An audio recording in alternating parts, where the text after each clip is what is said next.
The story you're about to hear was told to me in the strictest of confidence. Certain names, dates, and locations may have been changed to protect that confidence. Events that feature in this story may be part of the public record. If you believe you recognize any of the people, places, or events that feature in this story, I ask you not to reveal any information publicly, out of respect for the subject's right to remain anonymous.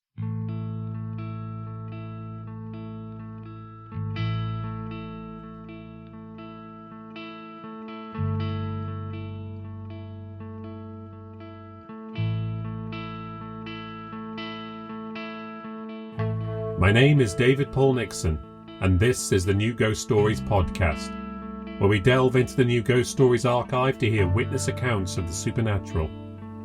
Stories that could be delusions, lies, fantasies, or perhaps even the real thing.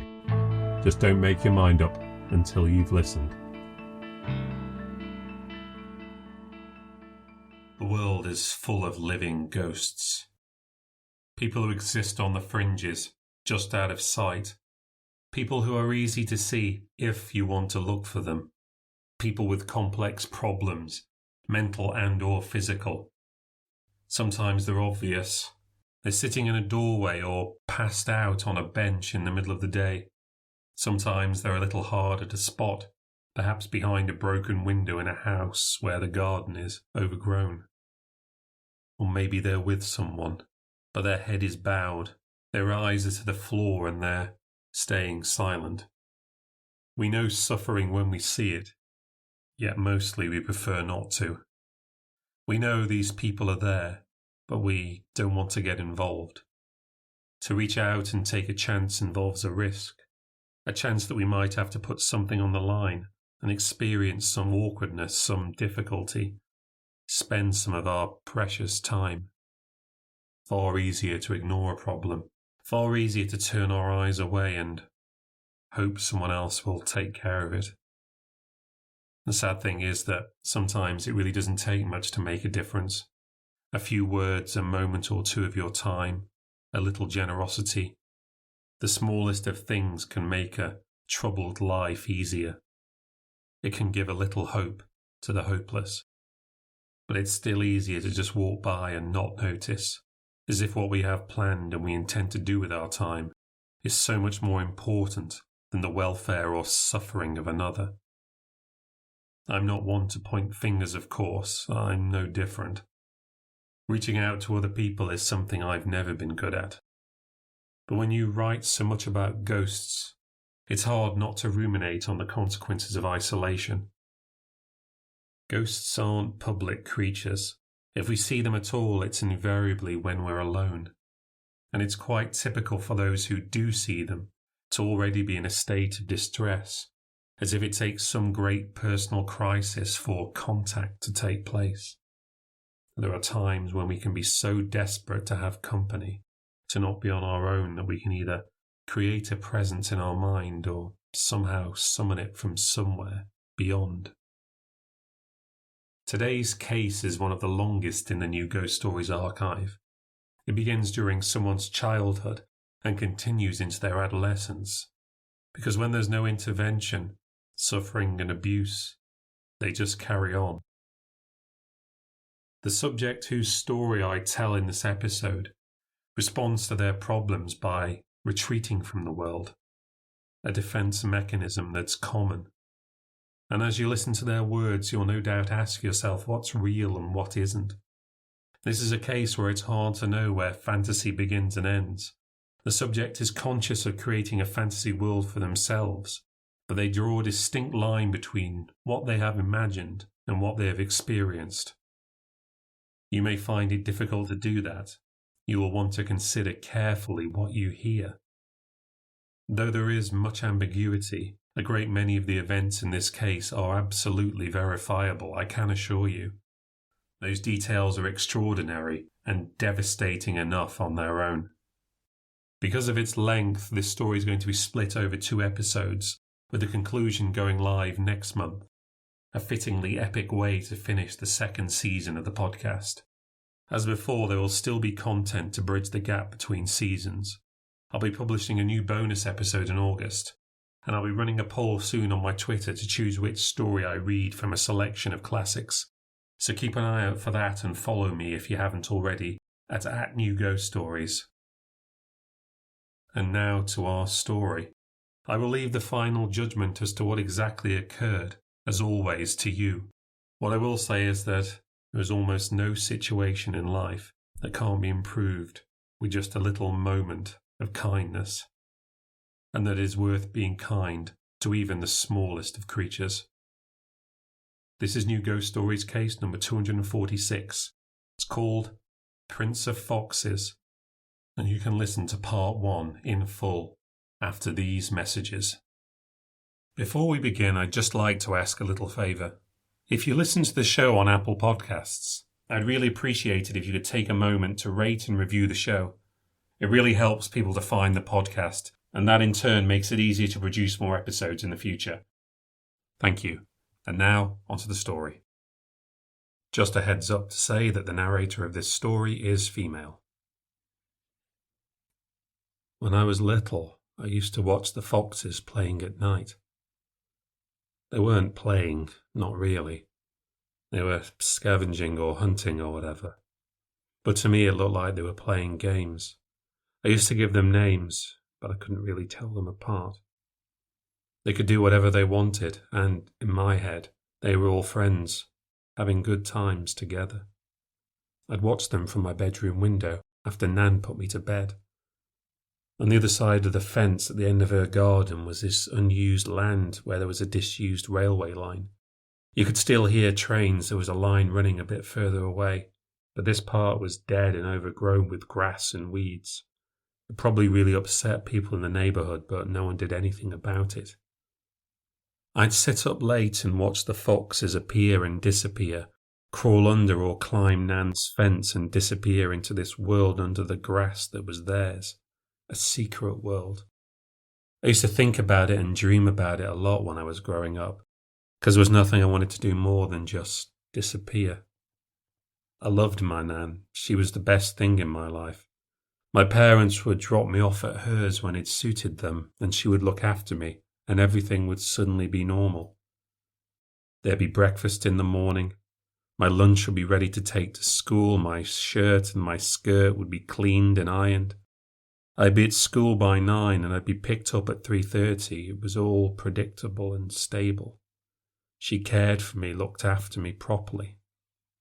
When I was with Mum and Dad, I never knew what was going on. Sometimes Mum might get me from school. Sometimes I might have to wait ages.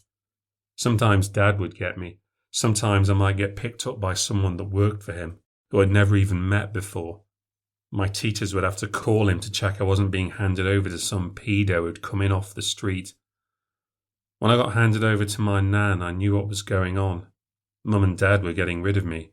So I'd scream and I'd cry and whinge, but that never made a difference. My parents, who were supposed to love me, wanted to pass me over to someone else. An old lady who was strict and wasn't much fun. But then I'd get used to it.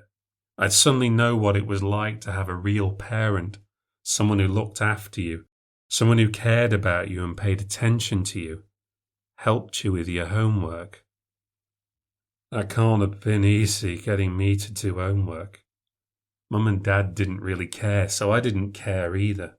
But then my Nan started making me do it, and started to get on my case if I didn't. And I got to like the attention. Didn't get much of that at home.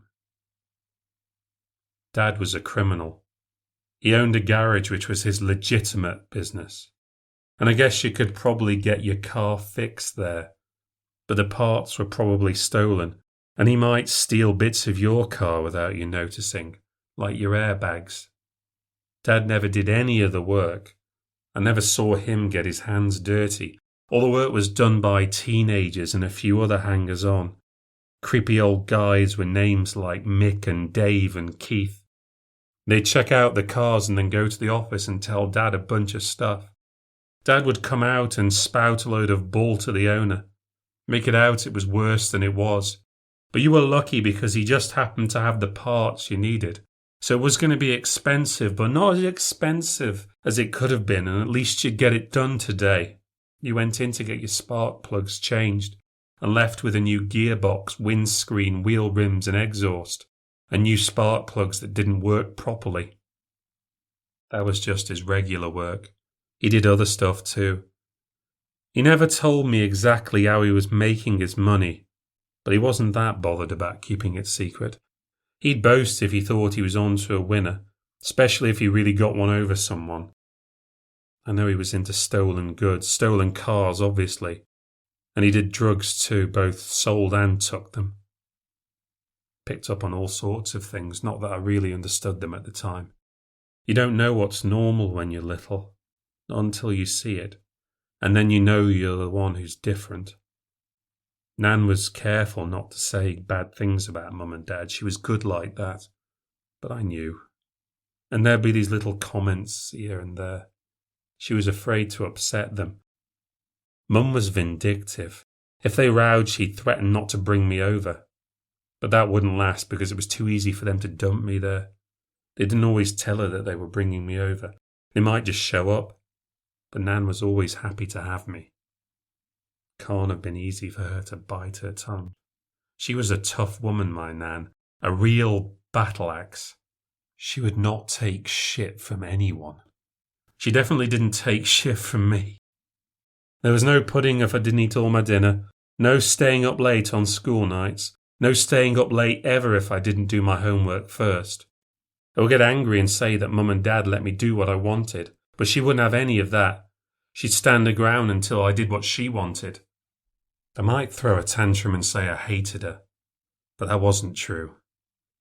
It dawned on me slowly that she wasn't the problem.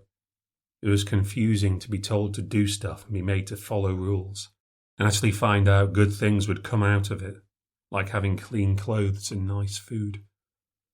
When I actually did my homework, my teachers were pleased with me and encouraged me. When I stopped because my dad was like, "What are you doing that for?" my teachers were disappointed in me, and I realised that made me unhappy. Because I wasn't really free to do what I wanted at home. I was free to keep my head down and stay quiet and not get in the way. I wanted to be like the foxes. They moved about in secret. They didn't have to depend on anyone. They really were free to do what they wanted. I wasn't. Dad thought he was really clever. He thought that because he never did a day's work, he was a genius. Easy money was the best money. But we never had any money. It went out as soon as it came in. He'd splash it out on clothes and new TVs and all kinds of things we didn't need. If he'd been smart, he'd have done smart things with it. But he didn't. He just kept robbing and cheating and stealing. I don't really hate him, though. He spent money like an idiot, but he could be fun. He was a big kid. I'd come home and find he'd splashed out on a new football table, or bought a games console, or that we were going to a wacky warehouse or something. It was kind of spontaneous. He'd just go off and do stuff, and that was pretty fun. He was dumb as fuck. But he loved me mostly, and if that doesn't sound like much, it's a lot more than I got from my mum. I'll never understand her.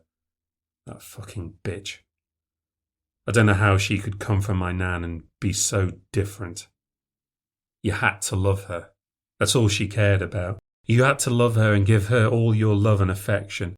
She'd suck all she could out of you and it'd never be enough. She was like a vampire. I remember being very little. She'd be up playing with me and looking after me and would just suddenly change. She'd go cold on me, and then nothing I could do would make her like me again. I could scream and shout and she'd look at me like I was nothing. It's like she couldn't trust it. A child had no choice but to love her, so that wasn't enough. It wasn't real. What could a stupid kid give her? She always wanted attention. Her and Dad would have these rows about her flirting with other guys, but she loved that. She loved the attention, and if Dad got angry and got in some fight, that was better, because that meant he loved her. He used to come home in a state sometimes, blood on his shirt, cuts and bruises, black eyes. It was all part of their thing. They'd row and fuck and get pissed up all over again. Dad wasn't allowed to spend more time with me than her. I had to compete with her, and she always won, of course. I remember the time he bought me a huge Scalextric set. I was so happy. Me and him, we started to build it in the living room. I was never much into girly stuff. I'm still more of a tomboy. But straight away, Mum was pissed off, said we were making a mess. She'd hoovered or swept up or whatever, the bare minimum. The house was a shithole. We were building the track and she was being ignored, so she tried to get in on it and started trying to build and was getting it wrong and didn't know how to do it and got bored with it. And I kept getting annoyed with her because she wasn't doing it right and she had a strop. She was spoiling our fun because she couldn't be part of it. I went off to the toilet. When I came back, she was on top of Dad, one hand down his trousers. I just went back to my room. The Scalextrics went in a box and never came out again. Mum had me young, and Dad married her, to his credit, I suppose. They tied the knot straight away. She didn't want me showing on her big day. I must have stung Nan bad. I don't think she was at the wedding. I don't think they spoke for a while. She didn't like Dad. Nan's a suburban snob. I could tell she was better off than Mum and Dad. She lived in a much nicer house. If cheating and scheming was so good, why did we live in this shitty council terrace? And why were we hiding behind the sofas when people came to knock at the door? Nan had 2 daughters. The wrong one died.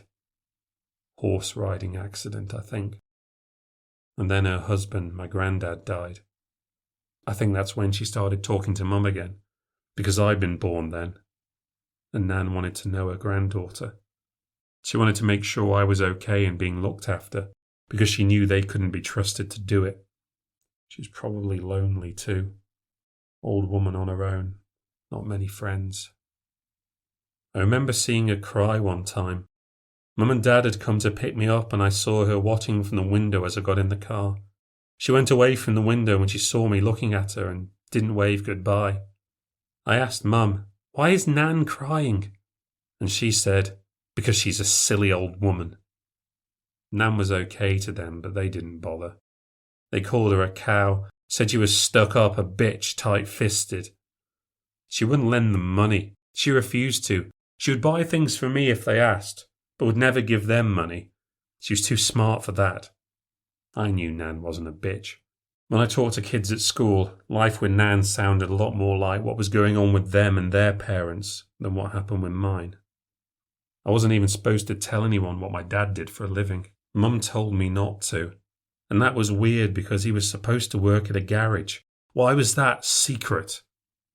I was pretty quiet as a kid. It was the safest way, just be quiet and stay out of the way. Another thing I thought I had in common with the Foxes. But I could get pretty temperamental too. I would just boil over and get angry. Get so frustrated I couldn't keep it in.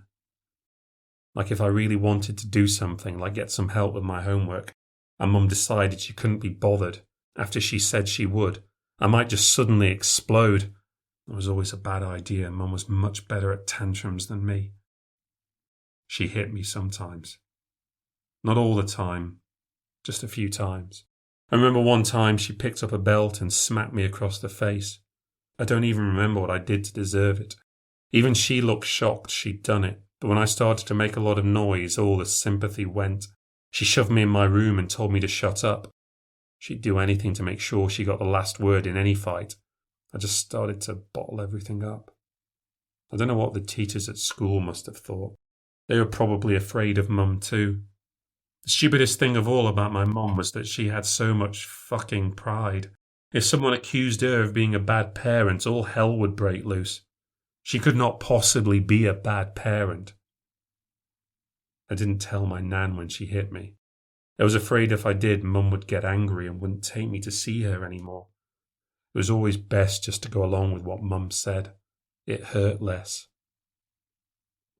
Nan didn't like the Foxes. They'd shit in her garden and make a mess of the bins. And then there was the noise they'd make at night.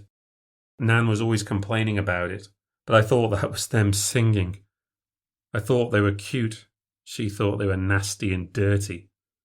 One summer when I was 11, Dad had some business abroad and Mum went with him. Mum dropped me off at Nan's and said they'd be back in about a week. But they didn't come back. Not for ages. Me and Nan were together for months. It was honestly the happiest time of my life growing up. The longer it went on, the better it was. She was strict, but she could be fun too. She bought a paddling pool for the garden, and I loved that. She liked games and she liked playing with me. She'd sit with me and build Lego and do jigsaws. She watched TV with me and let me watch what I wanted. Nan became my normal, everyday parent. We had no idea where they were, and as the weeks went by, the new school term got closer. Nan didn't have the keys to my parents' house to get all my school stuff. She had to buy new stuff, call up school and find out what books and things I needed for the new term. And when I realised Nan was putting money on the table, it has to be part of the tennis club and the school band and other stuff, she didn't think they were stupid or a waste of money. A few weeks before school started, Nan came into the kitchen and was complaining about the foxes again. She said she could hear them at the bottom of the garden at night, and she'd found they had a nest down there. There must be baby foxes, she thought. She could hear them behind the shed. She said she wanted to call in an exterminator, but she couldn't be that cruel, so she just complained all the time instead. She wished she hadn't told me because straight away I wanted to go out and see the foxes and feed them and pet them because I didn't really understand that they were wild animals. Nan couldn't convince me. I loved the foxes. They were cute. I'd seen animals of Farthing Wood on TV. I just knew they were friendly, and I wanted one to stroke and love and cuddle. I wanted to see the little fox cubs. She told me I couldn't. I wasn't allowed to, and that was supposed to be that. I snuck downstairs one night. I was used to doing what I wanted in secret, and I knew Nan's bark was worse than her bite. I poured the foxes a bowl of milk, and I let myself out the back door. In my bare feet I walked across the grass to the shed, which was in the far corner of the garden. I was pretty quiet. I didn't want to scare them. There was a gap between the back of the shed and the old fence. When I got there, I couldn't really see anything. When I looked carefully, I saw a little light reflect off the eyes of a fox looking back at me. It looked like the den was just beneath the neighbour's fence. I kneeled to put the bowl down, but there was a noise above me, from the roof of the shed. A boy appeared from nowhere and dropped down in front of me. I dropped the bowl and fell on my back. I was really surprised and really scared. The boy was a bit older. His face was dirty and his hair was long and a mess. He was skinny, very scrawny, and naked. I could see his willy. He let out a screech, just like the foxes did. I got up and ran back to the house. I locked the door behind me and stared out the window. Nothing happened for a moment. Then a fox crept out from behind the shed. It stood at the end of the garden and watched me. I watched him back, and after a little bit of staring, he went back behind the shed. I was scared and confused, but a little excited too. I'd just seen something weird and wonderful. A boy who lived with the foxes. I watched from my room for hours to see if I could see him again, but I didn't, and I got sleepy and went back to bed. The next day, while Nan was busy with breakfast, I went back to the garden. I went around the shed to see if I could spot the foxes or the boy. I couldn't see anything behind the shed. It was a tight space. When I walked to the patio, I noticed something really weird. The bowl I'd taken out last night and left in the garden was there, by the back door, waiting for me. Nan wouldn't have done that. She'd have just taken it inside. And I was sure she hadn't been out. I hadn't spilt all the milk when I'd been surprised by the boy. The foxes must have drank what was left and brought it back for me. I couldn't explain it any other way.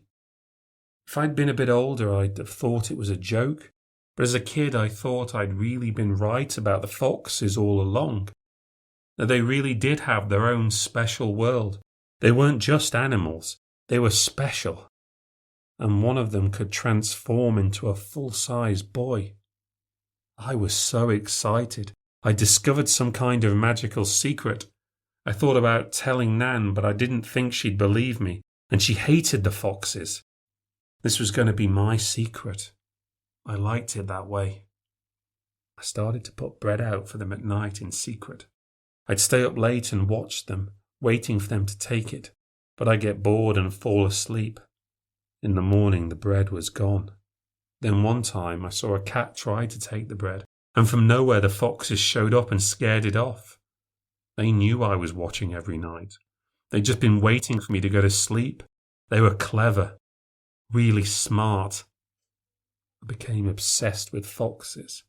I started to draw them at school, read about them in books, but I was careful not to let Nan know about them. Others would scare them off, and I might never find out about their secrets.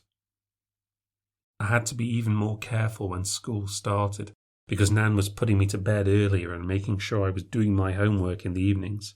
Even if I didn't have any, she'd make me tell her what I'd been doing at school to check I was learning things and paying attention. Besides the foxes, things really were about as normal as possible. I had a new uniform, a new kit for sports, new shoes, nice new stationery. I felt like I was going into school a whole new person. I joined the netball team, tried to convince my Nan to buy me a trumpet to play in the school band. She wouldn't budge on that one because they were expensive, so it was the recorder. But as most kids had been practicing for years, I gave that up because I didn't want to be in a beginner class with little kids. I kept that secret from Nan and pretended to practice in my room for a few weeks. We even started to plan for my birthday in November. It's the day before fireworks night. I didn't really think that I'd get anyone to come to a party. I never really had friends growing up. It was always the same story. I would make a friend and then want to spend every living hour with them. And when they didn't want to spend every living hour with me, they'd start avoiding me. And I would get angry and have a tantrum at them, and then they wouldn't be my friend anymore. I got the reputation for being a psycho. At least that meant they left me alone rather than just bully me. But Nan was always positive. Of course your friends will want to come. She even had me starting to believe it. I was in the netball club, and although they'd been mean and nasty at first, some of them noticed that I wasn't bad at it and started being nicer. I thought maybe we could have a party. I wasn't ashamed to take anyone around to my Nan's. We shouldn't have let ourselves get carried away. We both knew deep down that they'd come back eventually. There'd been no letters, no postcards, no phone calls, but they had to come back sometime. I was wishing that they wouldn't. The way I felt about them wasn't so confused anymore.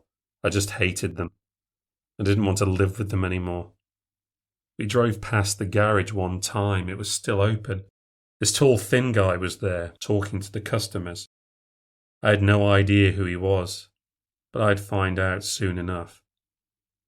They showed up just before Halloween. Me and Nan were talking about what costume I could wear to the party when their knock hit the door. Me and Nan knew instantly it was Dad's knock. We felt like the rug had been pulled out from under us. Mum came in with fake hellos and happiness. She came over and hugged me while I stood like a statue. They were both tanned. Dad had a gift for Nan, a cheap bottle of wine he'd bought duty-free. Nan was shaking. I'll always remember the sound of her voice when she said, "Where the hell have you been?" It was thin and croaky. Her old voice just couldn't handle how angry she was. The row began. As they stood shouting at each other, I walked off and went outside. I stood in the garden and looked out into the night, and I cried. If I could have vaulted over the fence, I would have. I hoped the foxes might come out from their hiding places and lead me away. But the boy, who I now wasn't sure if I'd imagined or not, would come and take my hand and show me a way to another world where none of this was happening to me. My dad shouted at me from inside the house. I barely heard him, came out and grabbed me by the arm and said we were leaving. He went with me to my room where we threw all my stuff in bags. "We're getting you out of this place," he said, as if I'd been living in some hellhole, rather than the best home I'd ever had. Mum and Nan were still rowing. I heard Nan say, "You don't want her. You never wanted her. You don't even care about her." "I'm a fucking mother. She stays with me. Let her stay for Christ's sake." "Oh, she's going," says Dad, "and she ain't coming back either." Nan tried to grab me to hug me, but Mum got in the way and Dad dragged me outside to the car. Mum slammed the door and sat on the back seat with me for some reason, probably wanting me to feel sorry for her. You always had to feel sorry for her, what she had to put up with. She started saying bad things about Nan, saying I'd be much happier away from her. "I hate you," I whispered. She heard me and said, "What?" So I said it again. "I hate you."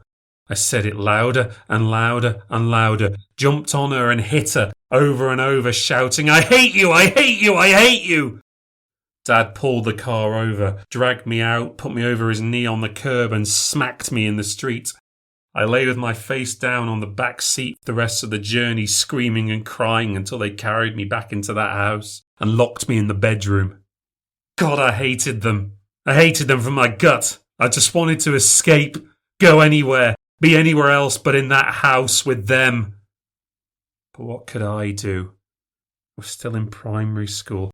They were still my parents. Whatever fantasies I had in my head, I knew I couldn't ditch them. They just dragged me back. There was nothing I could do. Things went back to normal. All the things I'd started to like, the regular stuff like being picked up from school, nice food, help with the homework, all that stopped. A few quid for the netball club. What was the point of that? I used to play in the park when I was a kid and didn't have to pay for it, Dad said. "You got a football, go play in the park." Nan was a forbidden subject. I wasn't allowed to talk to her, or about her, or visit her. That was that. For weeks I barely said a word. Mum started getting angry at me for being quiet, which was weird because she used to like that before. After a few weeks she stopped cooking for me. I was old enough to do it myself and she wasn't going to do it if all I did was sulk. I hid in my room where I spent my time drawing and making up stories. Ever since I'd seen the Fox Boy, I'd been trying to imagine who he might be, what he might do, where he might go.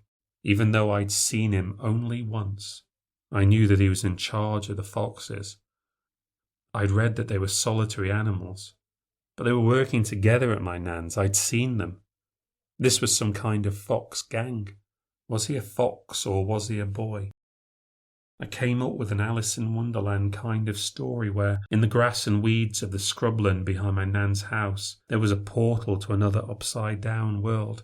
There the foxes were human. When they went through the foxhole, this giant hidden foxhole, they came out to our world where they turned into foxes, like the foxes we see every day.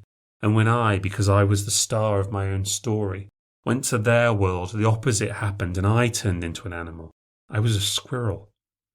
They came to our world to experience what it was like to be an animal, and I went to their world to do the same.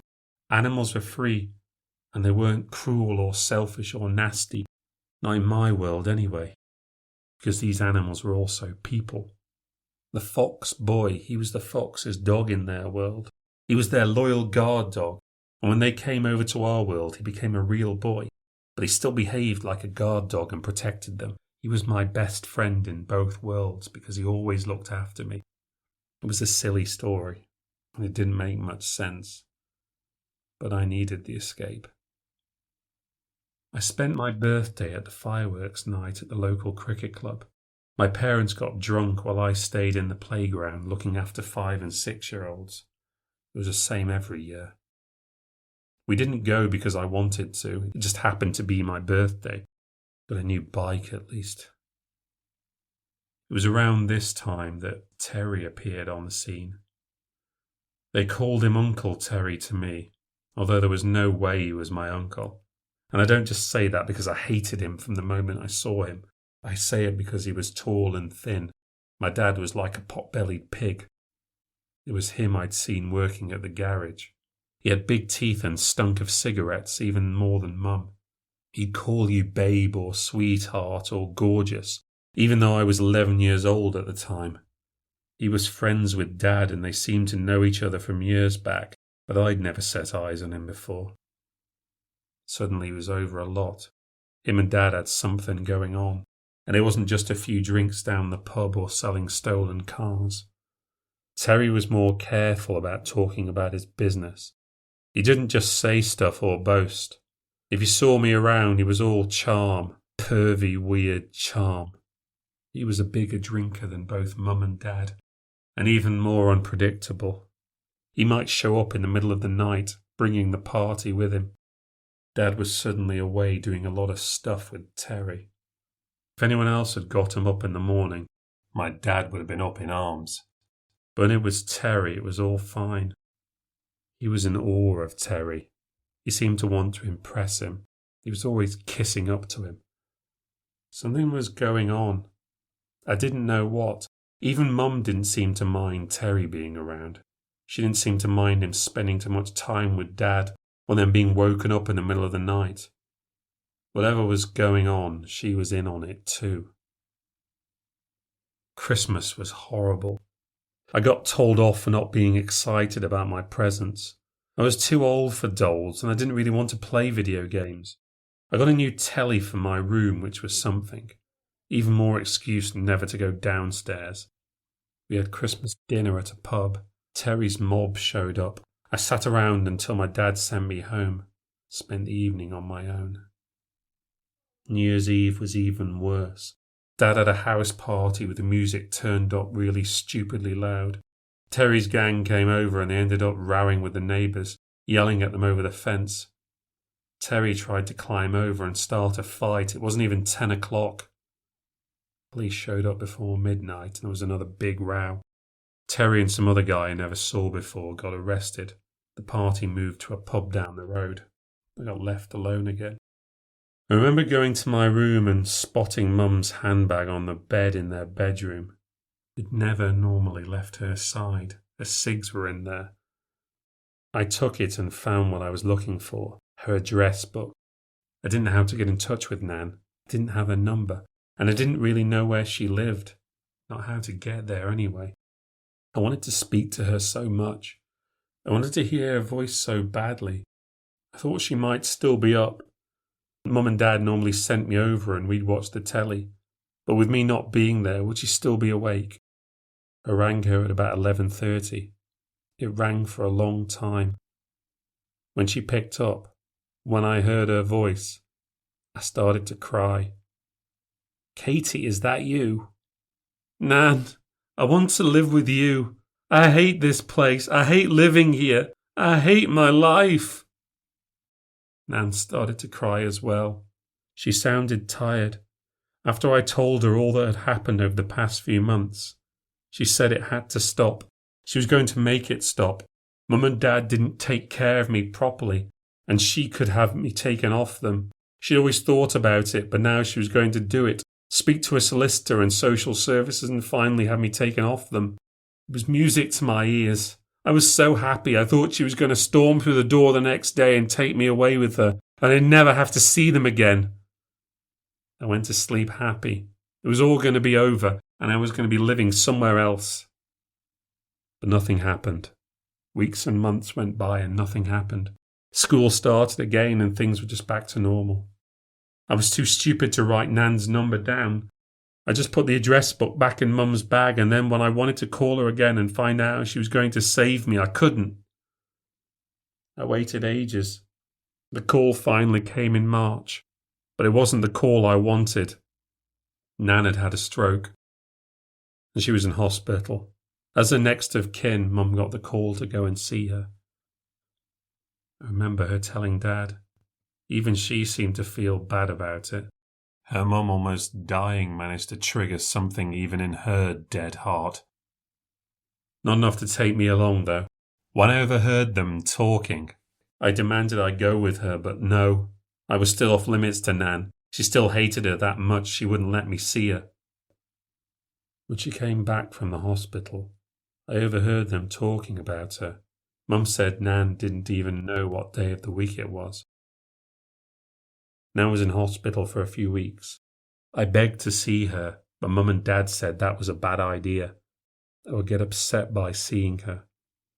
When it was time to bring her home from the hospital, me and Mum went over to hers to tidy up. Her house was a mess. I wasn't like her.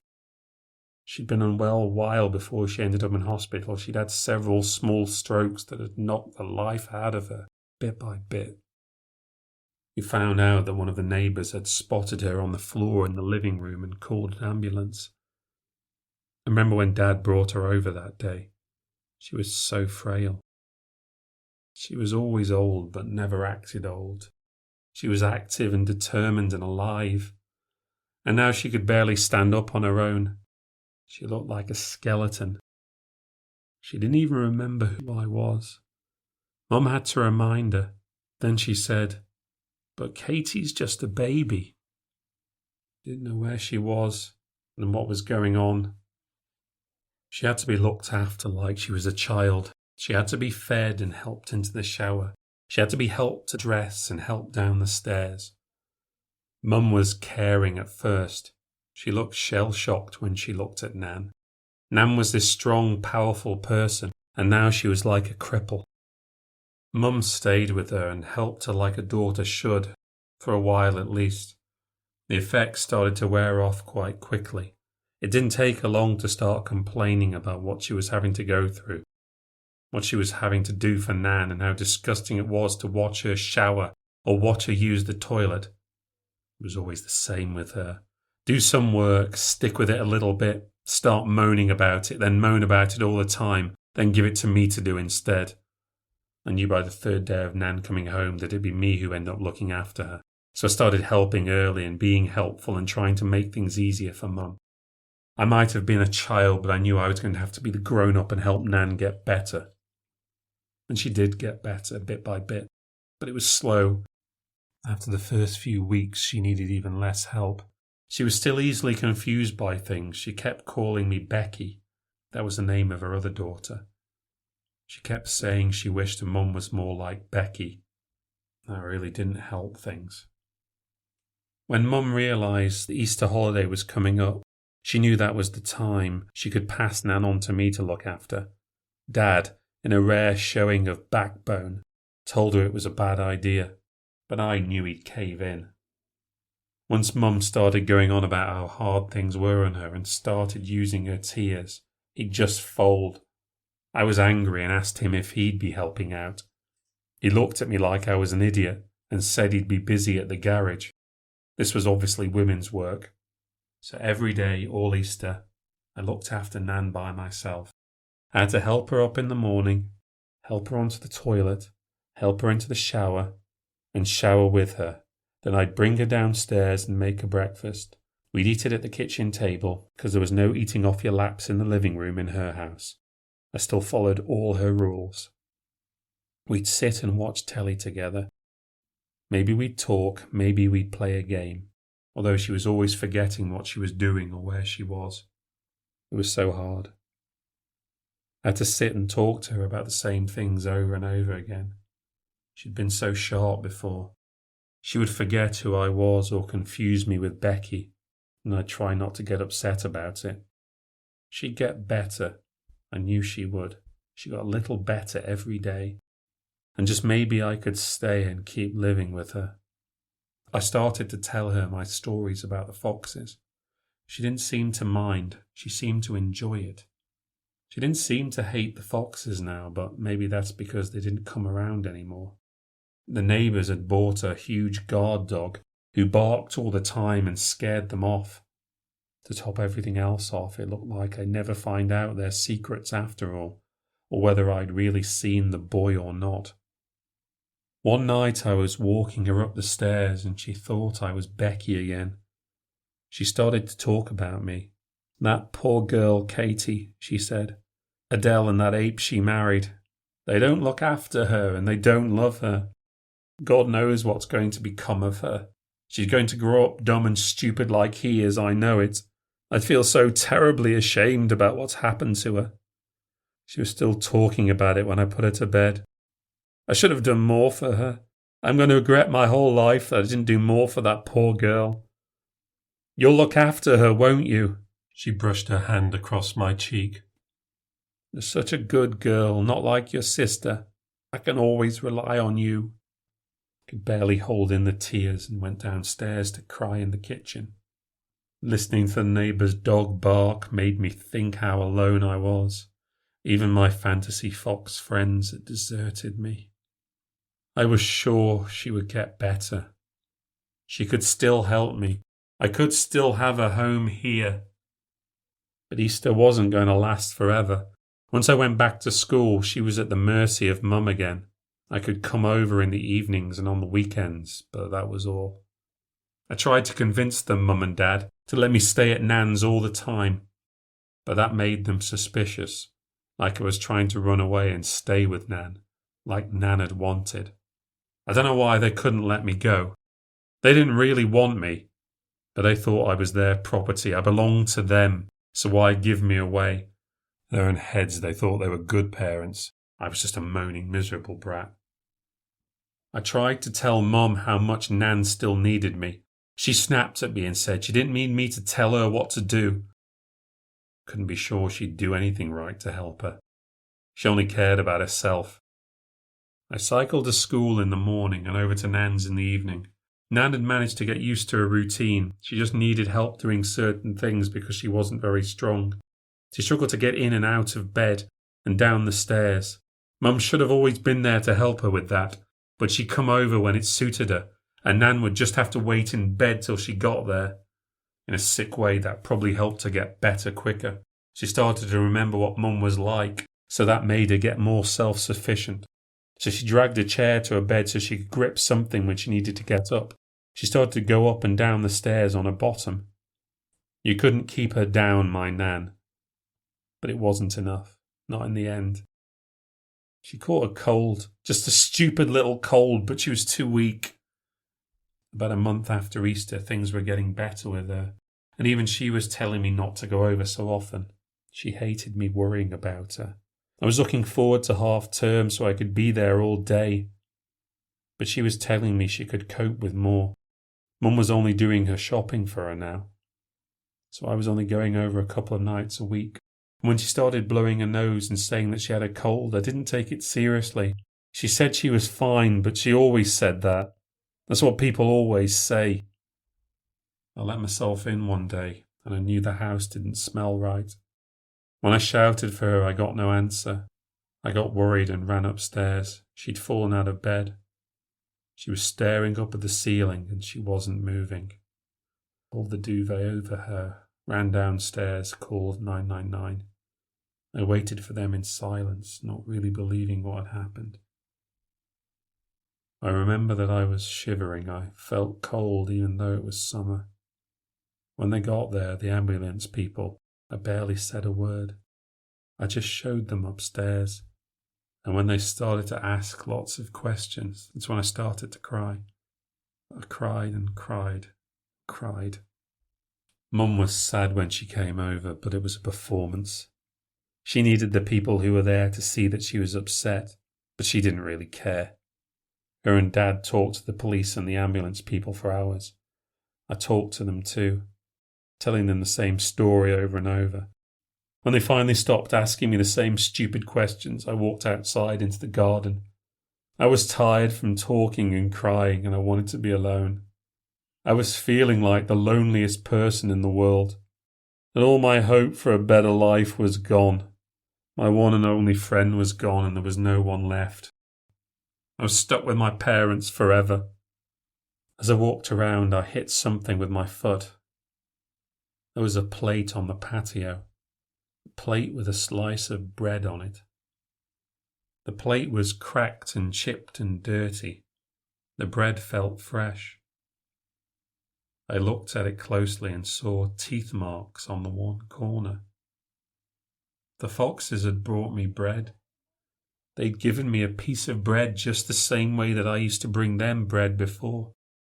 And they'd been brave enough to come, even with the neighbour's dog barking. I couldn't believe it. I didn't know what to make of it. This was proof, absolute proof that the foxes were not normal foxes. Even though I'd written all the stories, there'd still been a bit of doubt in my head that maybe I'd imagined it all. I hadn't seen them at Nan's for months. There'd still been this doubt, but now there was none. Nan wouldn't have fed the foxes. She didn't keep broken plates, and she wouldn't have given them fresh bread. The foxes had left bread for me because they felt sorry for me. It was hard to really know what I was feeling at the time, but it was like knowing that someone, something out there, cared about me still. That maybe I wasn't alone after all. I can't tell you how much that meant to me at the time. How it made me feel like all hope was not gone, that it stopped me from falling into total despair. In the weeks after, I found out that Nan, she still had one last trick up her sleeve. Even though she was dead, she was going to do one last thing to help me. She can't have been cold by the time Mum and Dad started talking about what they'd inherit. That night I crept out onto the landing and I could hear them trying to work out how much everything was worth. The house, the car, her pension. Who knew what money she had tucked away? They could certainly move out of this dump. No council house for them anymore. They couldn't wait to go to the solicitors to talk about the will. But they changed their tune pretty quickly. Nan left everything to me. They should have known something was up when they were told that they had to bring me with them. They barely spoke to me on the way home. The house and all Nan's money was to be put in a trust for me until I was 18. How much she had, they wouldn't tell us. I bet Nan wanted it that way, to keep it secret from Mum and Dad. Mum and Dad could live in Nan's house, but, and this was the bit that almost made me laugh out loud, they would have to pay me rent. It was a really small amount, basically to cover the costs of managing the trust. But still, I had to stop myself laughing that whole journey home. Nan had totally fucked them over.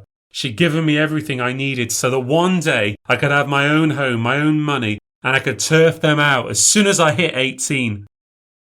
I had over 6 years to wait, but it would be worth it. Just waiting for that day, the day that I could show them the door. When we got back, I was sent up to my room and they had this blazing row in the kitchen. It was the first time hearing them fight made me happy. They tried to argue it with the solicitor, but he told them it was all perfectly legal. They could contest, of course, but they couldn't prove she wasn't sound of mind. She'd done the will ages before. They couldn't have afforded a solicitor anyway. They'd even less money than before because they'd been throwing it around because they were expecting Nan's money, and they had to pay for the funeral too. But things were worse than I knew. They were actually desperate for money, or at least Dad was. I was on the toilet when I heard him and Terry talking outside. Something was up. Dad was panicking, and Terry was giving him a talking to. He was saying, "I warned you, you should have walked away." And Dad was like, "I almost had it. I was so close, all I needed was one more win." "But you're in the shit now, aren't you? Jesus." Dad was begging him for help, but Terry wasn't having any of it. "Sorry, old son, if I had it, I would. You know I would. But I've got it all tied up in this business where you should have put your money like I told you." "I'm fucked," Dad said.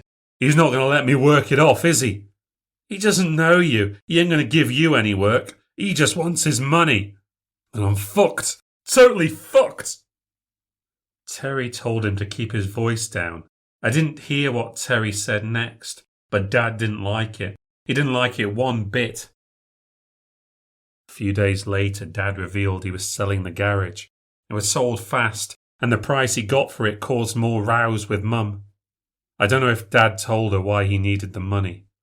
He'd been gambling, that's my guess. But he tried to spin it another way. He needed money so he and Terry could set up their business thing.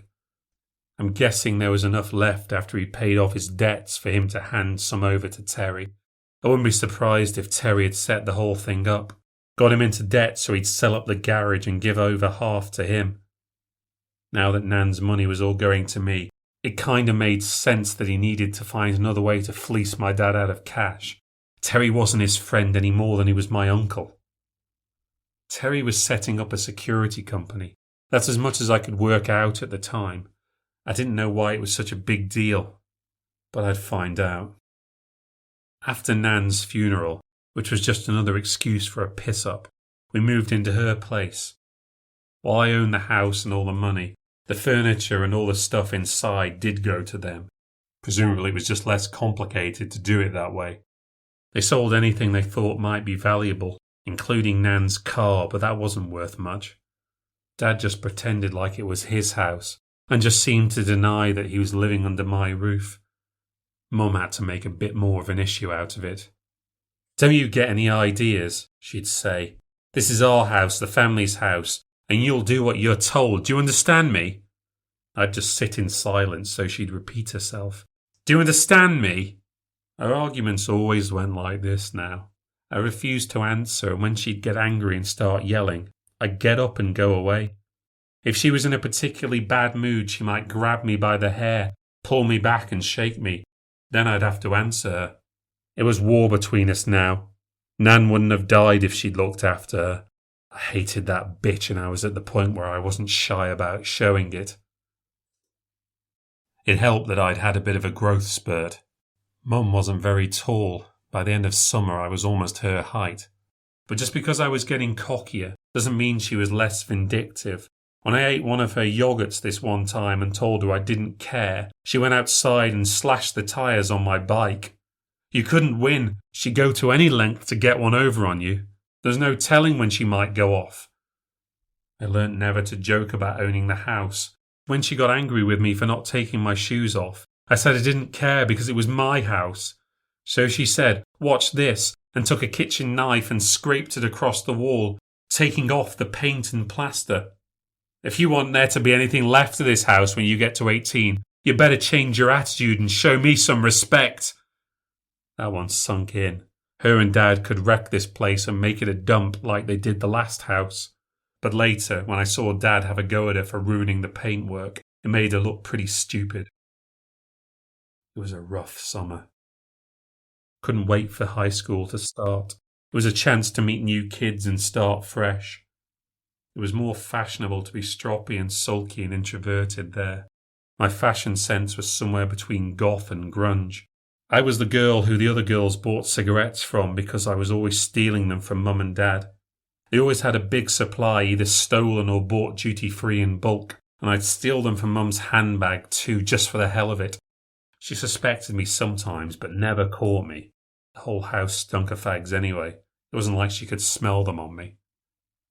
I used to smoke in the garden. They were happy to let me do the gardening. I made them think I was doing them a favour. But really it was so I could get to know my fox friends better. The neighbours had got rid of the dog. I reckon they were sick of its noise too. The foxes had started to show up again. I'd seen them out of my window. I cut off the bottom corner of the shed door so they could squeeze in. I put in some dog beds and some blankets and things in there for them to keep warm and sleep on. I filled bowls and buckets with water, and sometimes milk if I could sneak it out of the house. I left bread and other leftovers for them too. I wanted them to know it was a safe place for them, and they didn't need to be afraid of me, because they still wouldn't come close to me. I was still a person after all, and it was only natural they should be scared, but I wanted them to know for sure that I was a good person who wanted to be their friend. They'd come in and eat the food and maybe sleep. I saw fur on the blankets and so on, but they were always gone in the morning. I stayed up some nights waiting for them. When they saw me in the shed, they would run scared. I used to sit outside the shed instead. When they'd see me, they still weren't sure, so I'd throw them some bread, but that didn't really help. The next night, I threw them chocolate instead. That made them think I wasn't a threat, because no one nasty would throw them chocolate. They started to go into the shed with me watching. One or two of the larger foxes would stand outside and watch me, to protect the others just in case. So I'd save the chocolates and biscuits for those guard foxes, and they liked that. It got to the point where they stopped going into the shed and just waited outside for the treats. I didn't see the fox boy. But when the weather changed and the ground got softer and dirtier, I could see muddy footprints in the shed. They were very small, too small for the fox boy. These were the footprints of little children. There was more going on here than I knew about. It felt good to have this little secret world to myself, away from everyone else, to have this magical thing going on. I was coming up to 12, but I wasn't old and cynical enough yet to believe that magic was impossible. When you live with the kind of parents I did, you wished every day that something magical would happen and take you away from everything. I didn't know how the foxes were going to do that, but just knowing magic existed meant that maybe something good would happen. I was already going to inherit a house and maybe a fortune. Good things definitely could happen. even with Mum and me being at war all summer. I was kind of positive that I had a future. But there was a big bombshell coming. On Halloween, days before my birthday, there was some totally unexpected news.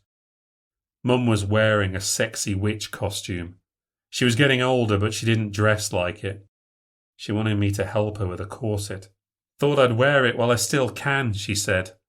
"In a couple of months, your mum's figure is going to be gone." She was trying to get my attention, but I wasn't interested. "Do you hear me? Things are going to change around here." "Why?" I said, not really caring. "You're going to have a little brother. Or sister, maybe. Hopefully there'll be less of a misery guts than you are." That came out of nowhere. I thought little brother or sister was off the table. Dad didn't look like he was up to it. With the drinking and smoking and eating, he wasn't looking very good. He was gone all hours of the day now, working late and early shifts. His and Terry's business was all about building security, looking after industrial estates and derelict buildings. And this whole thing was supposed to be making us rich. It wasn't happening very quickly. I didn't even know if my little brother was going to survive the pregnancy. Not with Mum's habits. She got wasted that Halloween. Surprised she didn't miscarry. She stopped smoking heavily at least. I caught her having one or two in secret, but that was pretty good for her. She only drank sometimes too. Dad seemed pretty thrilled. He wanted a son, not some sulky girl. I couldn't carry on his legacy, whatever that was. I wasn't sure what it was all supposed to mean to me. I wasn't worried about the baby having all the attention because I never got any of that anyway. If anything, having them look after the baby would take the attention away from me, make my life easier. That was a stupid thought because Mum's pregnancy made her a bigger martyr than ever before. Her mood swings were worse and her tantrums more extreme. Although as she got bigger, she got slower. I was less worried about her hitting me. I pretty much was already looking after myself, making my own meals and washing my own clothes. As the months went on, I started doing these things for her too. They were both on my case if I didn't. While this was all going on, I was making better friends with the foxes. My growth spurt meant that I was tall and strong enough to climb the fence at the back of the garden. That made it much easier to do my experiments in secret. I flattened some grass and started to sit there with my treats ready for them. And when it was dark, one by one they'd come for the chocolate and milk and bread and sometimes biscuits, whatever I could steal or buy with my cigarette money. And just slowly over the weeks and months they started to let me touch them. They were getting more comfortable with me. Some were scared, but some were more confident. Some I started to recognize night after night. There was one with a patch on his forehead, another with a damaged ear. There was one with a little limp. Patch, as I called him, seemed the most confident. Most of them jumped back if you put your hand near them, but noticing Patch was one of the first to always arrive, I started to give him more than the others. And then one night, when he was drinking milk, I just reached out and stroked his forehead. He seemed not to care about it. I stroked him across the head and behind the ears, and he didn't seem to mind. I couldn't stay out long because it was winter and it was freezing. But when it got warmer, I could spend more time outside. I'd talk to them and tell them about what was going on, about all the stuff with Mum and the baby and creepy Uncle Terry, and whatever was going on with school. I don't know when I first realised I was being watched. Not by the neighbours or my parents. I was always careful about sneaking out, and I always spoke quietly, and I never went out when the neighbours were in their gardens. But at night, when the trains went by in the distance, light would shine through the grass and weeds, and I could see him. He'd be a few dozen feet away, watching me silently. The fox boy. He was checking up on me, making sure I wasn't being cruel to his foxes. He was their protector. I'd been right all along. When I spoke to the foxes, I wasn't really speaking to them. I was really speaking to the boy. I wanted him to hear me. I wanted him to know who I was, and I wanted him to know that I was a bit in love with him. And as time went on, he seemed to get closer, just a little bit closer every day. By the time Mum was ready to give birth, The foxes were like kittens. I could hold them in my lap and stroke them. They were starting to fight for my attention. They would only come out when it was dark, so it was hard to see them by the time it got around to summer again. I had other stuff going on, like exams. School was okay. Out of all the years I spent living with my parents, this was a pretty stable time. Mum was distracted with the baby stuff and was enjoying the attention. I just had to help her out here and there and keep myself quiet, and she wasn't much of a problem. I had some friends at school, but I still kept to myself mostly. I didn't really think people wanted me around. My parents didn't. Why would anyone else? I hung around with the smokers mostly, where they hid around the back of the gym, where they thought the teachers wouldn't see us. I also started to get noticed by boys. I think because I was tall, I looked a bit older. I sort of experimented a bit, but I wasn't really interested in them. They weren't really interested in me either. They were just using me. I knew it and it was fine. There was only one boy I was really interested in. I wasn't sure how old he was or if he was even real, but he was my hero. The others were just distractions. Mum gave birth in June. I got home one day and there was a note on the fridge to say she'd gone to the hospital. I didn't like rush or anything. I was totally not excited about it. I just figured the kid, we knew it was a boy by then, was going to be a noisy pain and I'd end up cleaning up after it. I phoned up the hospital, found out where she was and took my bike over there. I didn't even ask if she was okay. I just thought everything would be fine. Dad was thrilled with his baby boy. She looked like she was over it already. Dad showed me him, little baby Connor. I fell for that little bugger straight away. All the teenage, not bothered stuff just went. It was as if all the maternal instincts skipped a generation. In like seconds, I literally went from not caring to going, oh, look at his little face, his little eyes, his little nose. He was pretty cute when he was quiet. He was difficult at first, even more difficult than I was, apparently. I think of those days when Connor was born, and they make me feel really happy now. Even though at the time it was really hard. I still had school and mock exams to do, and I had to look after this screaming child and the baby she'd just had. Mum loved Connor when he was quiet or giggling or smiling, but the second he was trouble, she'd bitch and she'd complain, until she realised that I was much better at getting him to quieten down. Then she got jealous, but she still wasn't any better at it. I didn't complain. I got to love it, changing him, holding him, feeding him. I just didn't mind. I just took to it. I didn't get annoyed at having to get up in the night to feed or change him, but when I'd look at those little blue eyes and that quiff of blonde hair, I couldn't stay mad, even if I had an exam in the morning. I could let Mum get up and take care of him, and sometimes I did. I was too worried about her doing it wrong. I was watching her all the time and trying to get her to hold his head up properly and heat his bottle up right. I had to try and do it subtly, but sometimes I just had to shout at her. That'd cause a row, but I'd stand my ground when it came to Connor. Anyway, the more I went on at her, the more she got annoyed and let me do it, and for once that was fine. Whenever I got home from school, it was straight to Connor to see how well she'd looked after him. Give him a full inspection, see if he'd been changed, see whether she was watching him or listening to the baby monitor. If he wasn't changed or he was crying and she was nowhere, I'd go apeshit. Connor brought out Dad's generous side. He was all over him. There was nothing he wouldn't buy that baby. He spent so much money on gear, stuff we didn't even need. Not for months at least. He even pitched in to help sometimes. Maybe he was feeling guilty for not being around enough. He was working weird hours, lots of them. He wouldn't tell me why, but he said it'd pay off in the end. Terry knew what he was doing. Couldn't spend much time with my foxes while all this was going on. I still left food for them most nights. I'd spend time with them while Connor was asleep and I was sure Mum was watching him.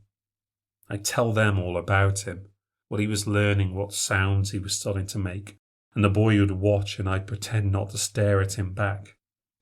One night, after I'd been to feed the foxes, I saw Dad talking to someone by the front door.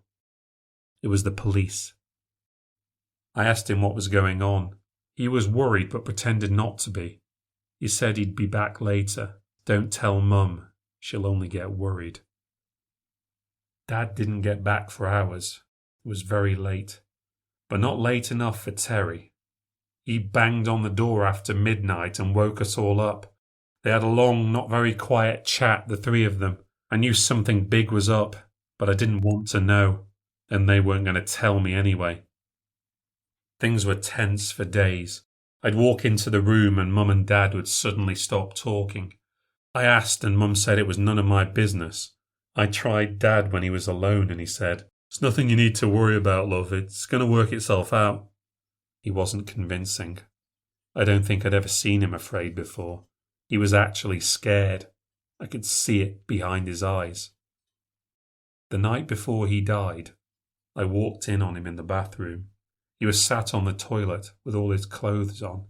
He was smoking a fag and just sitting there. I told him he should just tell me what's going on. "It's just all bullshit," he said. "They got nothing on me. The pigs would have to get up pretty early to catch me out." He said it was all just some problems with work, but he was going to sort it out. "Me, you and your mum, we're going to go on to bigger and better things. I promise. Things are going to be a whole lot better soon, sweetheart." He was just lying, so I walked off and used the downstairs toilet and went to bed. Mum woke me up in the morning and told me to get dressed. When I got downstairs, Terry was there waiting in the kitchen. That's when they told me Dad had been out drinking and died in a car accident. He'd got hammered at this pub out of town, got in his car and gone too fast down a country road. He lost control, landed in a ditch, gone through the windscreen, and died of head injuries. When they'd finished talking, I just got up and I left. Mum shouted at me, "Aren't you going to say something? That was your father. Where's your respect?" I didn't see her crying. I didn't see her shed one single tear. I didn't really know what to feel. It confuses you having bad parents because you hate them, but they're still part of you, and part of you will always want them to love you and care about you. He was a prick and he was a thief and a criminal, but he was still my dad. And he wasn't all bad. Not when it came down to it. There were times when he could be normal and he could pretend that he loved me. It wasn't all bad. Not with him. He was an idiot, not a monster. I still hated crying about it because part of me did hate him, and then I hated myself more for crying over him when he didn't deserve it. He brought this on himself. He'd done this to himself. I had nothing I could do with my anger or my pain. It was the summer holidays and I had nowhere to go to and no one to talk to. Not that I had friends I could rely on anyway. At night I went out to see my foxes, but talking to them just made me remember how lonely I was. They were just animals, and they were my only real friends. When the foxes saw I had no food for them, they started to mope off. When I saw him watching me from the distance, I shouted at him, "What are you looking at? What do you want? Why won't you say something?" We had this thing going on for months, and all he did was stand there and say nothing. What was wrong with him? Why didn't he want to come near me? I could stroke the foxes in my lap, but he'd stand there like a statue, always close but too far away. It was like he didn't want me either. Things went from bad to worse. At Dad's funeral, Terry was sat with us on the front row, acting like he was one of the family. I still couldn't see what was staring me in the face. He and Mum were sat together drinking at the meal afterwards. By the evening, the whole thing was out in the open. I'd gone home with Connor early. I'd put him to bed, but he'd woken up, and I just spent almost an hour trying to get him back to sleep again when Mum and Terry got back home. I was going to yell at them for the noise, but then I saw them in the kitchen, all over each other. That's when it all fell into place. It never did make sense that Dad was getting hammered miles away from home in a pub he'd never been to before, but it did if it was a setup. I knew Terry was there that night. He told us he'd left hours earlier, but that's not what happened. He got Dad tanked up, stuck him in a car, and let him drive back knowing he'd go off the road and get himself killed. He could get Dad to do anything, Terry. I bet it was that easy. And Mum had to be in on it. The speed in which Terry moved in after Dad died. They must have been at it for months. They didn't even wait to make it look decent. I didn't pay attention to what Mum's comings and goings were, not unless she was looking after Connor. She could have been fucking him while I was at school, while Dad was at work. She went out a lot. She had plenty of chances. No wonder Mum didn't care that Dad was working all hours. She was getting plenty of attention from someone else. Terry had Dad wrapped around his little finger. Why not give him late shifts so he and Mum could screw behind his back?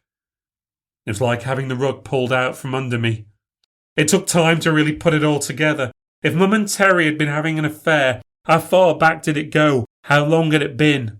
Because I had a new baby brother, a little brother almost 13 years younger than me. Doesn't take a rocket scientist to work it all out. Connor wasn't my dad's. He was Terry's. No wonder Terry was round all the time asking about him. Why not get rid of Dad so him and Mum could be the perfect couple? And Connor's eyes were blue. Mum's were brown and so were Dad's, but Terry's eyes were bright blue. And that's when the biggest bombshell hit. My eyes are blue too. I was already as tall as Mum. I was tall and thin like Terry, and looked nothing like my dad. Nothing at all. They'd known Terry for years. I knew that. They'd known him way before I'd ever met him. He'd been away or something. Probably in prison. All those fights between Mum and Dad over her flirting with other men. He knew, didn't he? He knew she was a whore who'd fuck anyone. She'd done it before. She'd probably done it with dozens of men. Why not? She didn't give a fuck about anyone. Dad had never given her another kid in almost 13 years. What if he'd never been able to do it? What if he'd always been firing blanks? Can you imagine what it's like? Growing up feeling like you don't mean shit. That not even your parents want you. Your parents are bad people, the kind of criminals you watch getting put in prison on TV, and you're their kid. And their poison is in your body, and that you carry that with you. That you're worthless because you're the cast-off of the worst kind of people.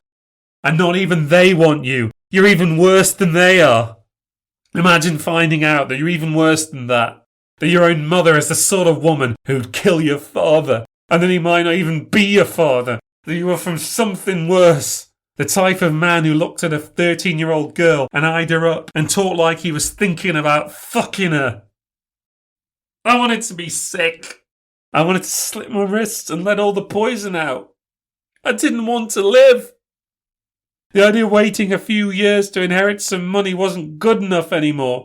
I was poisoned. I wouldn't make it. I wasn't worth it. I hated myself more than I could live with. I just snapped. I didn't know how to do it. I used to hurt myself, but with blunt things.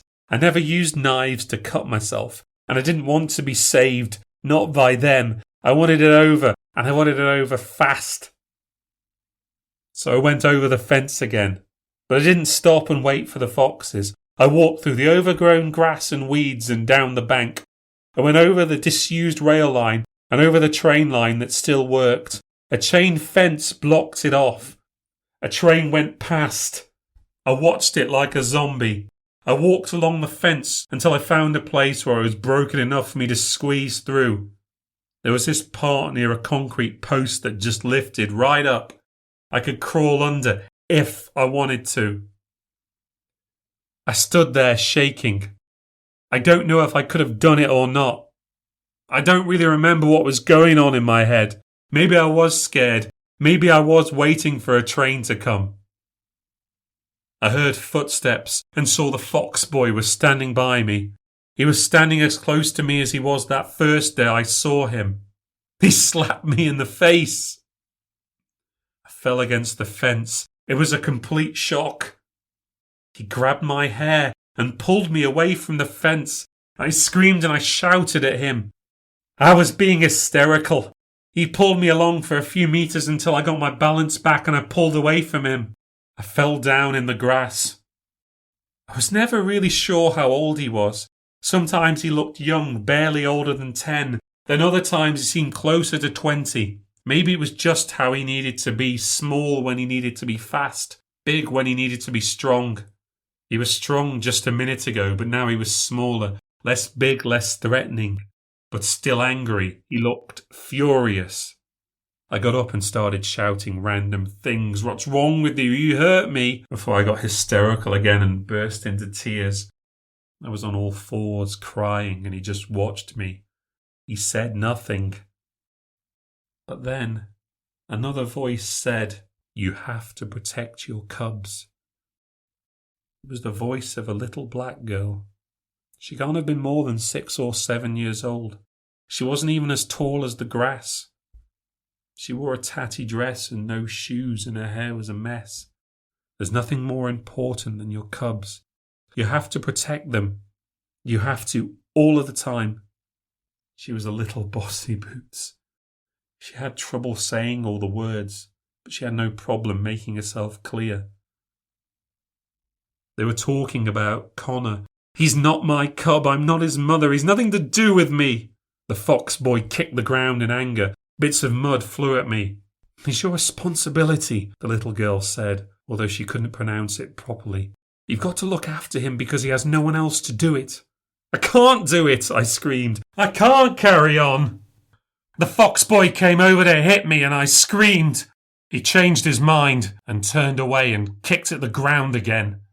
You're so selfish, the girl said. Your little brother needs you to look after him or else. Or else what? I asked. She never said. He hissed at me. I never imagined him so aggressive or angry. I'd done nothing wrong. I couldn't take it anymore. I was at the end of my tether. I felt too worthless, too wrong, too dirty. Foxes appeared in the grass. They ran towards her. Your brother's crying. You have to go home. Why do you care? Who are you? What are you? The fox boy beat his chest and threw his arms around. She knew what he was saying. She was like his translator. He says you have to go back home and stop thinking about yourself. She turned around and started to walk away, saying, bad things happen to little children who don't get looked after. They left me there in the dark. Or did they? From then on, I felt like they were always watching me. I walked home. Connor was crying. Mum and Terry were fucking. I went upstairs and changed him and got him back to sleep, but I was crying about as much as he was. I was trapped there. And I saw no future. Not for myself or for him. I felt so worthless. Terry didn't waste any time moving himself in. He had his stuff over in a week. Nothing was ever said. Mum never talked to me about it. They were always fucking. At first, anyway. Mum looked so pleased about it. It's as if she wanted me to be jealous. I tried not to talk to him, which would wind Mum up. She'd yell at me and I'd ignore her. He'd say I just missed my dad, like he was standing up for me. She'd say, yeah, but you're here now, aren't you? I swore that day that I would never, ever call him Dad. Everything was always tense from then on. I was always on edge. He was this man, a killer, living in my house, and he was unpredictable. I knew my dad. I knew what made him tick. All I knew about Terry was that he was a bastard and a pervert and a murderer. I hated the way he looked at me, the grin with the big teeth. He acted like an animal on the prowl, like it was a coiled spring. He could go from calm to angry in the click of your fingers. I actually started to miss my dad. Terry was around a lot more. He worked a lot less hours than Dad did, which was no surprise. He probably let Dad do all the work while him and Mum were screwing somewhere behind his back. After a couple of weeks, it was as if Dad had never existed. All his things were gone. Terry kept his work private, and I didn't dare ask him about it. He had this way of looking at you so you knew that whatever he was doing was none of your business. He was always on his mobile, big chunky old one. He took his calls where he thought I couldn't hear. And even when I did listen in really carefully, he never said much. He'd speak in really short sentences, always just a few short words, so someone listening like me would never get it. I could barely sleep at night. He had to know about Nan's will. He knew that the house belonged to me, and that if I went, Mum would get it, and then he'd get it. I'd barricade my door at night and start to panic if I heard him outside. I couldn't rely on Mum to stop him. Why should she? She already looked away once. Why would she stop with me? She didn't even like me. I might have wanted to kill myself, but that's a lot different than wanting someone else to kill you. I was terrified of him and what he might do. There were days when I didn't want to get out of bed, and I cried myself to sleep. I planned my escape route out of my room. How could I get out the window and across the garden if he got through the door? Only Connor kept me going. He'd done nothing wrong. What had he done to deserve all this? If I wasn't there to look after the little sod, who else would? I felt so guilty about trying to kill myself. I would have left him alone. His little face was all that kept me going. As much as I hated the poisoned blood we both had, knowing that I could protect him was worth hanging on for. But it was never easy. I hated it when Terry was with Connor. It was bad enough that he was his real father, but to see him touching him, holding him, it made me sick. Terry liked to play games with people. This one time I managed to get Connor asleep and I saw Terry watching us. He could do that, sneak up on you without you noticing. You're really good with him, you are. I didn't say anything. I just kept staring. You should do this full time, looking after kids. You'd be good at it. Make a nice little job for you. I was waiting for him to go, but he wouldn't. I couldn't stand him watching me. I put Connor in his crib and tried to get out of the room. But Terry wouldn't move. I tried to get round him, but he wouldn't shift. I want to get past. What's the magic word? Can I get past, please? He moved and stretched out his arm and said, Oh, after you, Your Majesty. He was always doing shit like that, letting me know he was in control. He didn't care that I hated him, as long as I knew he was in charge. He leered at me a lot. I was still a child, but he used to look at me and make comments about my clothes and my look. It creeped me out, and what's worse is, I think Mum knew and would try to rub it in my face that they were together, like throw herself over him if I came into the room and stare like she wanted to see if I was jealous. It was disgusting. Terry wasn't a pushover like Dad. Mum couldn't bully or manipulate him. He wouldn't have that. He was even more old-fashioned than Dad. He expected dinner on the table and the house to be cleaned up. That was her job. That's why she was at home all day and he was at work. There were rows, but Mum ended up doing what she was told because Terry wasn't going to be told anything different. If she threw a tantrum and tried to get his sympathy, Terry would walk away. If she didn't make dinner, suddenly there'd be less money. She hadn't earned it. If she was whinging about something, he'd leave and go out. Dad used to be worried about the attention Mum was getting from other guys, but now it was the other way round. She was worried he was going to go off and find someone else. It got to be a bit of fun watching her be manipulated. End of the day, she needed him. She wasn't getting money from anywhere else, and she was still waiting for the big payoff, the one Dad always said was coming. Terry kept saying things were going to pay off, and there was big cash starting to come in, but that was just to keep her on the hook. After getting rid of all Dad's stuff, Terry made himself at home in the attic. He cleaned out all the junk that had been up there since before Nan died, and started to go up there randomly and spend time by himself. He used to call it his office. No one was allowed up there. I could hear him moving about late at night. I didn't go up and look because there was no way you could get up there without anyone hearing. I was tempted sometimes when they were out, but I figured I was better off not knowing. I still might get caught then. Couldn't go taking chances. I didn't know what he was capable of. I was afraid all of the time. when school started again. I had to worry about Mum looking after Connor. I fed him and changed him in the morning, and I got home as soon as possible after school to check he was still okay. I didn't see or talk to the Foxes for the rest of the summer. I was angry with the Fox boy. He'd hurt me, been angry with me. I felt betrayed by him. He'd saved my life, but I didn't feel like that. He'd stopped me from doing what I thought I had to do. I hated him because he'd stopped me, and I hated him because I knew he was right. I'd almost left Connor behind, and I hated myself for being so selfish, and I hated the Fox boy for making me hate myself. I was so mixed up. I didn't know what I wanted. He'd not been the hero I wanted him to be, that I thought he was. He was more like an animal, and I wasn't sure what to think anymore.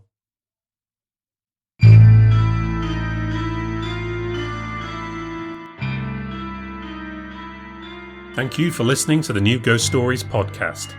If you've enjoyed listening to the podcast, please consider becoming a patron by visiting patreon.com/newghoststories. You can also support the podcast by liking or leaving a review on any platform and subscribing to hear future releases. Today's story features in the book 14 New Ghost Stories, which is available from Amazon, Apple Books, and other book retailers. This podcast is written, presented, and produced by me, David Paul Nixon. If you'd like to read more from me, visit my Substack at davidpaulnixon.substack.com. You can find out more about New Ghost Stories at my website, newghoststories.com, and for all the latest updates, follow me on Twitter and Instagram at New Ghost Stories. Next time on the New Ghost Stories podcast, a mother must protect her cubs and take on the predator that's invaded her home.